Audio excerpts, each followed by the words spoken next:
The Galactic Council chamber fell silent as the holographic vote board began to light up. By unanimous decree, Resolution 7 Omega is adopted. Earth will be brought under Council authority. One by one, 247 HFY glyphs blinked onto the board, sealing the fate of a planet that was not in the room. 14 light-years away, in a San Diego Cyber Command Center, the message arrived. Ava Chen, 17 and profoundly bored, read the transmission on her terminal. Unanimous. As if the vote of a room full of aliens who have never set foot on Earth means anything. Without moving a muscle to show urgency, she copied the file to her personal slate. So the Council thinks it can just decide Earth's future. Cute. She calculated the transit delay. 72 hours before the Council expected Earth's official surrender.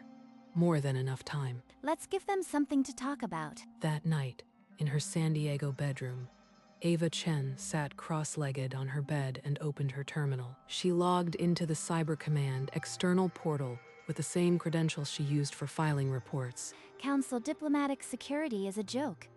Their encryption is a decade behind. A back door in the Jade Combine Treaty let her into the delegate registry. 247 worlds, and not one bothered to patch a 5-year-old exploit. She pulled up each home system, military installations, and supply dependencies. The Vethians need helium-3 stations. The Krell's orbital defenses are all north-facing. The Tsai rely on a single jump gate. For each of the 247 systems, she found at least one exploitable flaw no other race had noticed. This isn't about starting a war. It's about proving we can win one if we have to. She opened a blank document and stared at the blinking cursor. The message had to be perfect. She typed the first line, to the Galactic Council. Then she stopped.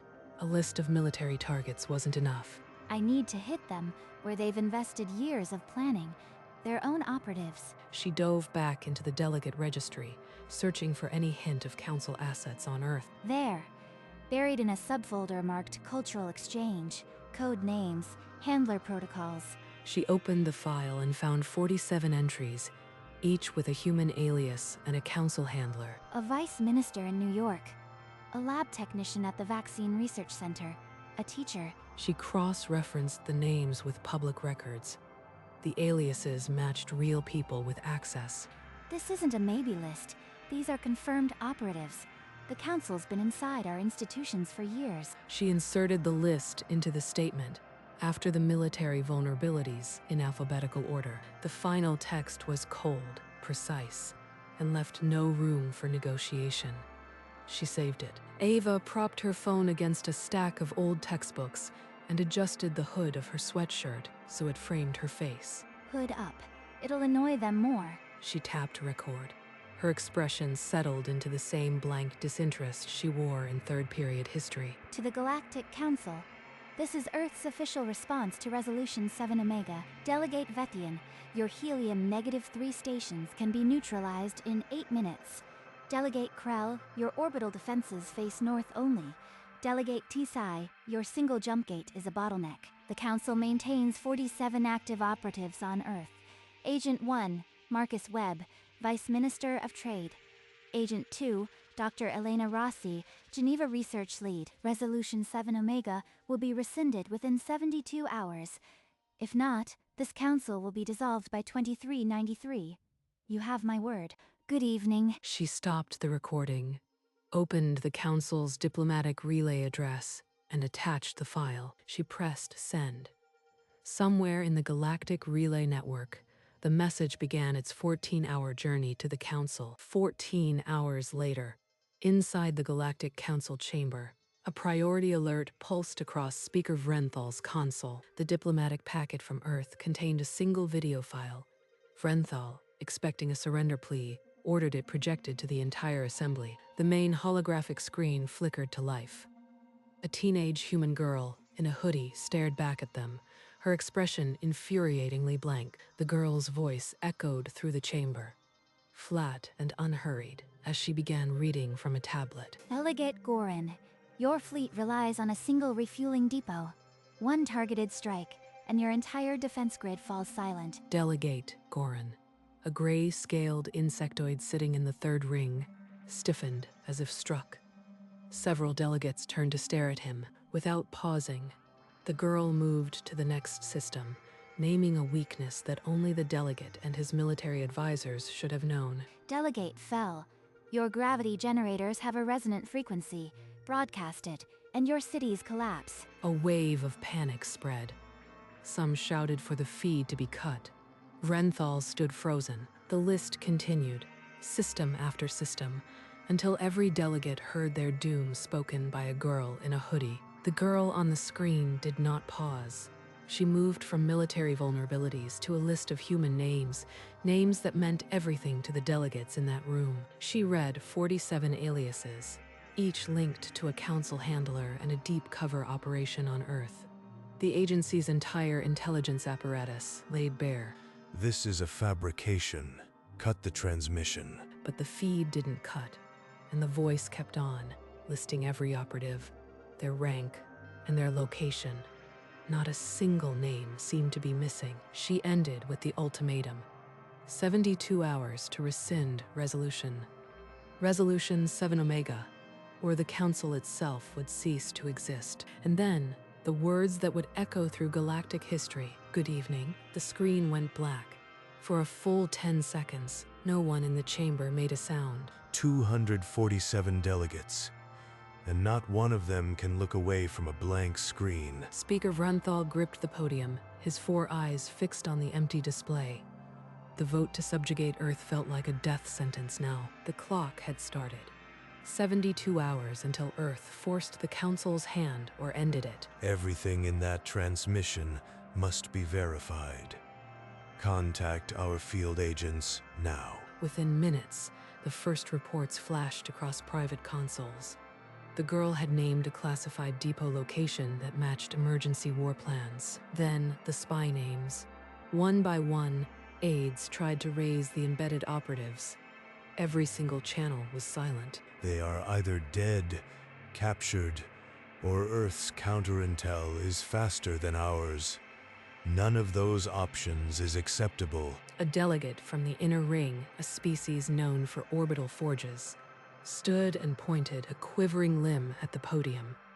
"You assured us these operatives were untouchable." The human clearly has access to our intelligence. This is not a failure of our operatives. It is a breach. Another delegate shouted.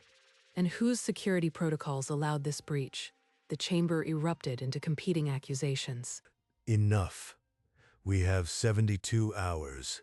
I want a full audit of every system she named. If a single one is false, we dismantle her threat. But even as he spoke, more confirmations arrived. The helium-3 vulnerability was real. The resonant frequency was on file. The evidence was impossible to ignore. This child has stripped us bare, and we gave her the knife. In San Diego, Strategic Cyber Command's threat monitors began screaming as the video propagated across every known galactic relay. What the hell is that? Get me the source of this transmission. An analyst pulled up the routing data. The signal originated from a personal device registered to a Cyber Command intern. Ava Chen, the high school kid who files reports. Pull her file, now. Across the galaxy, in the council chamber, the verification continued. 17 spies had been confirmed missing, then 23, then 31. Every name, every single name was real. Back on Earth, Director Morrow read Ava's internship records. A 4.0 GPA, perfect evaluations, and a security clearance she'd apparently used to bypass every firewall between her and the council. She didn't ask permission. She didn't request authorization. She just did it. His next words would define Earth's response. "We need to talk to her. Before the council figures out, she's not an official diplomat." In the council, the final spy was confirmed compromised. Every claim in the video had been verified. The 72-hour clock now had 58 hours left. And the council had no play. The council's formal demand reached Earth's diplomatic channel: identify the girl and explain how she accessed classified data. Within the hour, 2 military security officers walked into a San Diego high school, and extracted Ava Chen from her history class. Took them long enough. I sent that video 14 hours ago. They brought her to a secure briefing room at Cyber Command. Director Morrow sat at the head of the table, her internship file open before him. Ava walked in, still in her hoodie, and sat down casually, as if this were a routine meeting about her homework. You sent a video to the Galactic Council. You listed 47 spies, 247 military weaknesses, and gave them a deadline. Is that correct? Yes, they voted to subjugate us. I gave them a chance to walk it back. Who authorized this? Who helped you compile that intelligence? No one. I used my internship credentials. The Council's security is a decade behind. It took me 2 hours to write it. The room went silent. Earth's senior officials stared at the teenager who had, in one evening, rewritten galactic diplomacy. After a long silence, Director Morrow leaned forward and gave the order that would seal Earth's official stance. Tell them we didn't authorize this, but we're not disavowing her. She's one of ours. The official reply read, "We did not choose the girl. She chose herself. She is a cybersecurity intern under our command." Speaker Vrenthal read the message aloud, his voice cracking halfway through. The chamber fell into a heavy silence. A cybersecurity intern. They expect us to believe a single intern dismantled our entire intelligence network. Delegates began shouting over one another. Some demanded immediate military retaliation. Others urged caution. The chamber was fracturing. Enough. Earth must identify this intern. We will not negotiate with a phantom. The demand was transmitted to Earth on the same diplomatic channel. Director Morrow stood in the command center, staring at Ava's personnel file. If we tell them she's 17, they'll be humiliated beyond reason. If we don't, they might call our bluff and test our resolve. 55 hours remained on the clock. The Council waited for an answer, and Earth's next message would change galactic history forever. Director Morrow made the call. He authorized the full profile to be sent. Let the Council see exactly who humbled them. A new data packet was dispatched to the Council, an unredacted personnel file on Ava Chen. The file contained her date of birth, high school transcript, internship badge, age 17. 17 years old. This is not a diplomat. This is a high school student who has dismantled our entire intelligence network. Shame swept the chamber. Delegates covered their faces. Some left their seats. The humiliation was absolute. His political career was over. The council would never trust him again. The child had outmaneuvered them all. You demanded the vote, Speaker. You promised us an easy victory. Now, we are the laughingstock of the galaxy. Vrenthal tried to speak, but his voice broke. For the first time, he stood silent before the council. The once mighty council sat shattered, not by an army, but by a bored teenager who had recorded a speech on her phone. 53 hours remained. The ultimatum still stood, and the galaxy now knew. The most powerful body had been humbled by a 17-year-old girl. A military delegate from the Gorn hegemony rose, demanding a preemptive strike on Earth to erase the threat. But the other delegates stared in cold silence.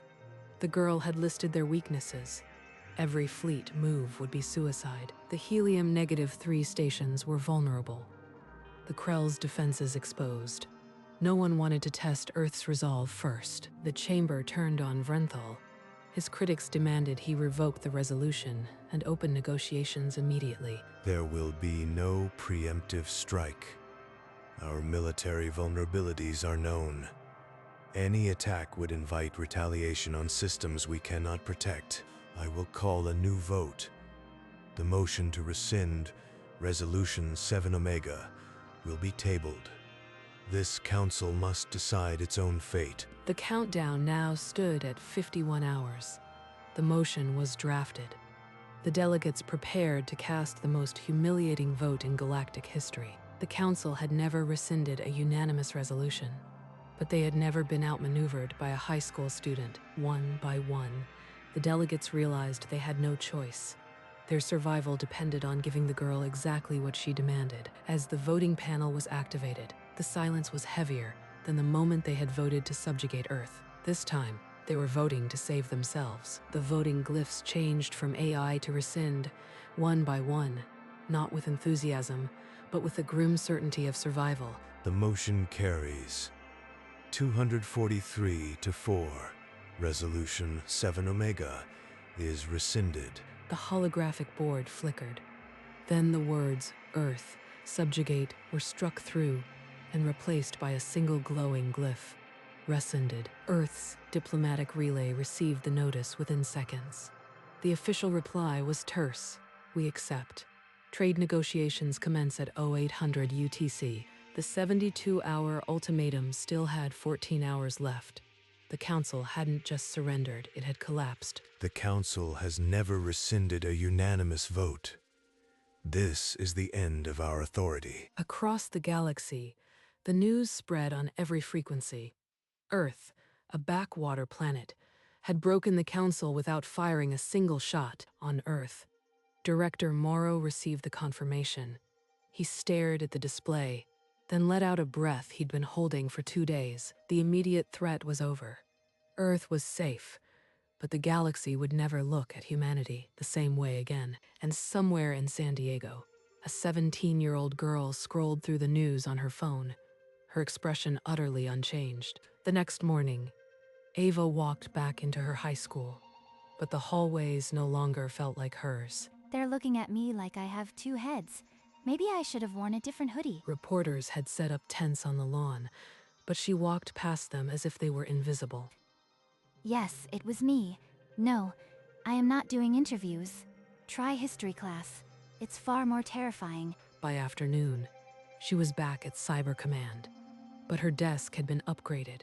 Full clearance, no restrictions. I guess single-handedly dismantling a spy network earns you a cubicle with a door. She spent her evenings helping the diplomatic team draft trade protocols, still in the same gray hoodie. Make sure the helium-3 clause includes a security attachment. They'll want to verify. The hoodie became iconic. Memes, merch, references in Senate bills. Ava found it exhausting. I just wanted them to rescind a vote. Now people are naming their kids after me. Over the next decade, the Galactic Council restructured itself. Inch by humiliating inch, Earth quietly submitted policy recommendations. The Council, still terrified of the girl in the hoodie, accepted them. By 2393, Speaker Vrenthal had resigned, his name forever synonymous with the Council's greatest shame. Human delegates attended sessions, first as observers, then as voting members. The balance of power had shifted.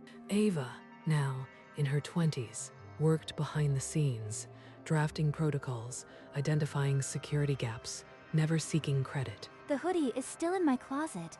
They still flinch when they see it. By 2395, the new council charter mandated human seats.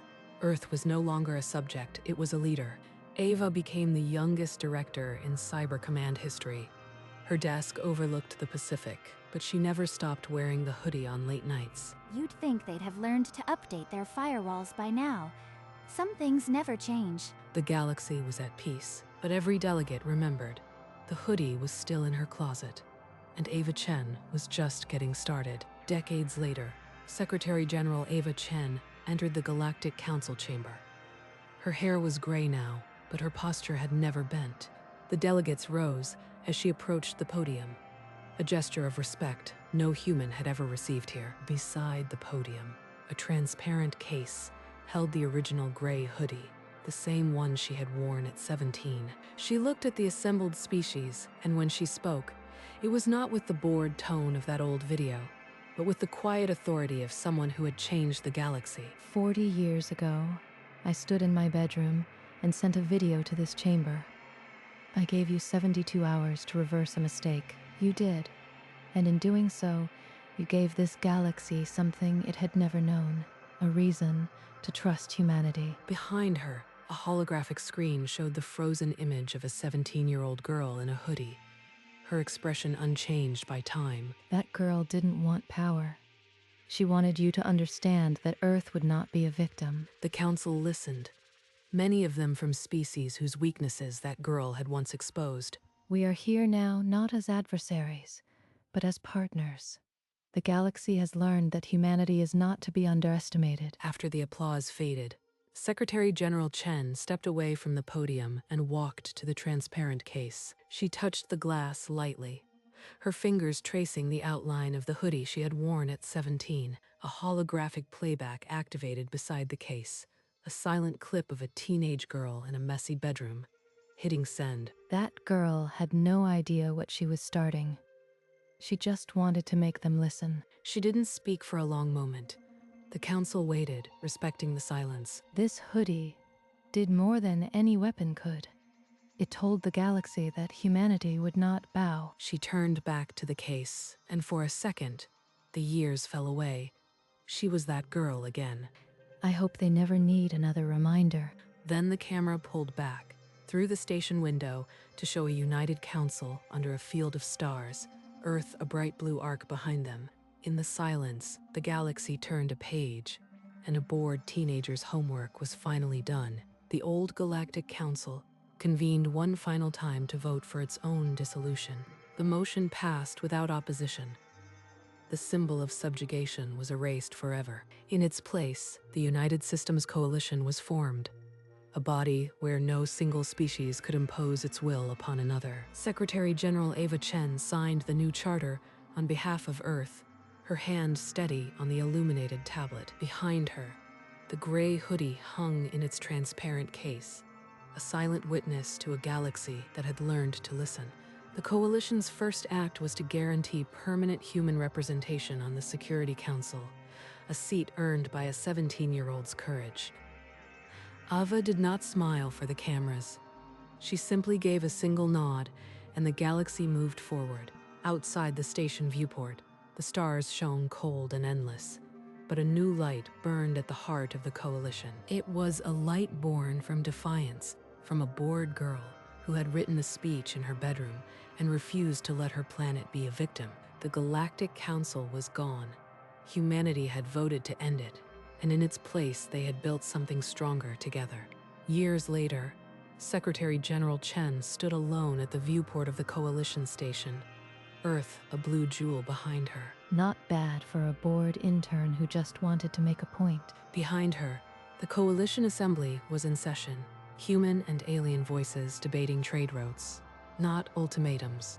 The gray hoodie was still there, a museum piece now, but occasionally a school group would ask why it mattered.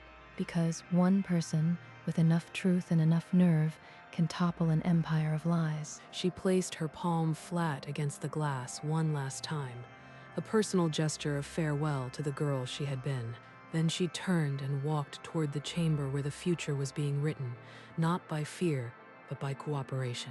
The Coalition flag bore a single star for each founding species, and at its center, a small gray square. It was a quiet reminder that sometimes the greatest revolutions begin in a bedroom, with a phone and a refusal to be afraid. And the girl who had once said good evening to a tyrant council now watched the sunrise over a free galaxy. The Coalition grew, not through force, but through the lesson a 17-year-old had taught them. Respect is earned, not demanded. In her final term as Secretary General, Ava addressed the assembly one last time. I leave you with the same truth I sent 40 years ago. Humanity will not be a victim, and neither will any of you if you stand together. She did not mention the hoodie. She didn't need to. After her address, Ava walked the empty halls of the station one last time, her hand brushing the glass of the display case in passing. That girl is still in there. She always will be. Then she stepped into the quiet light of a new morning, leaving behind a galaxy that no longer needed a tyrant council, and a legacy that would outlast the stars. A new generation of human and alien children grew up under the Coalition flag, never knowing the fear of Resolution 7 Omega. But the story of the girl in the hoodie was taught in every classroom from Earth to the farthest colony. And when the stars finally dimmed, it was not with a bang, but with the quiet assurance that a single truth, spoken clearly, could change the universe. The truth was simple, and it never changed. One girl, One speech, one chance. Years later, a new student stood before the hoodie display, reading the simple plaque. The plaque did not list her titles or achievements. It only said, she spoke, they listened, and in that quiet museum corner, a 13-year-old understood that heroes are not born. They are made when they refuse to be silenced. The hoodie remained, frayed and gray, a testament to the power of a single voice. Ava Chen never sought glory. She returned to her life, but the galaxy never forgot. In the end, it wasn't about the council or Earth or even the speech.